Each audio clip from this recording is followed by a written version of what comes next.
What's going on, guys? Gabe Chemistry here with unpluggedwithgabe.com. Are you trying to build a large network marketing team? I'm talking massive team. Well, of course you are, because if you weren't, you wouldn't be watching this video. Well, in this video, I'm going to give you 7 of my best tips that you can use to build a large massive network marketing team. These are 7 tips that you should be doing anyways, and if you're not, I highly recommend that you start implementing into your business today. My first tip for you is to set realistic expectations. Whenever you recruit somebody that's new, you want to start them off with the actual deal, like this is what's going to go down, because a lot of people start network marketing and they don't have a accurate set of expectations. You know, they think they're going to come in and make $1 million their first month.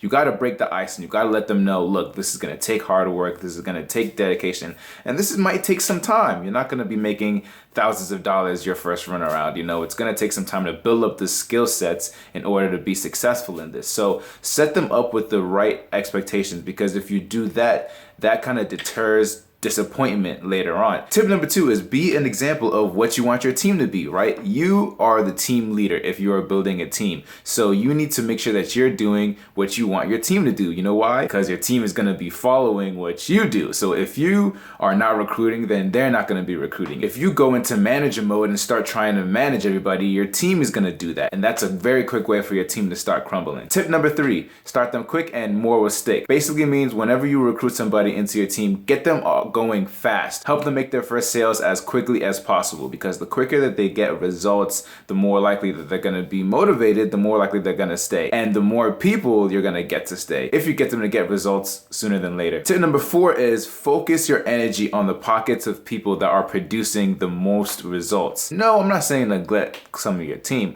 I'm just saying focus more of your energy towards people that are producing. It's all about the 80-20 rule. 80% of your income is going to be created by 20% of your team. So it's just working smarter here instead of harder. Focus most of your energy on that 20% of your team that's producing the most results. That way, you're using your time efficiently and your team is growing more effectively because you are putting more of your effort into people that are actually producing results. Make sense? I hope it does. Coming up with tip number 5 is schedule regular team building. Your team will grow massively quicker and more cohesively if you provide them with a sense of community. Give your team members a sense of belonging, and you do that by scheduling team building exercises, team building trainings, moments when you can get together and do calls together or role playing. Sometimes it doesn't even have to be training. Just get together and have fun, you know, create that sense of camaraderie within your team, because if you do that, your team members are gonna want to stay because they feel part of the group. Tip number 6 for you is don't ever break the 7-day rule, which means don't let 7 days go by when you don't speak to one of your members on your team. Don't leave them out to dry, guys. You're a leader. You're supposed to be cultivating them. Now, you're not gonna be babysitting them all the way through every step of the way, but you should make sure you're at least keeping in contact with them and letting them know, hey, you're here for support and you're here to help them if they so ever need it. And my final tip, tip number 7, is make a big deal out of the small things. If somebody makes a sale, celebrate it. If someone gets a lead, post it on Facebook. Let the world know, yay, like you got the sale, you know, let them feel appreciated, you know, because that's what's gonna self-motivate people. That's what's gonna encourage people to work harder, not just for the team, but for themselves. And if they're working harder and doing better, then you're doing better. So celebrate the little things, even if it's as small as getting a simple lead. That's still a win at the end of the day. And that's it. Those are my 7 tips to lead to explosive growth if you are trying to build a network marketing team. Now, all of this starts with prospecting, right? You got to be able to prospect these people in the first place in order to build a team. No prospecting, no team. Now, if you're struggling with prospecting or you just don't even know where to start when it comes to recruiting and getting people into your team, download the free training that I have for prospecting. Now, this training is what top network marketers that are earning 7 figures actually do to help prospect leaders into their business. And the best part about this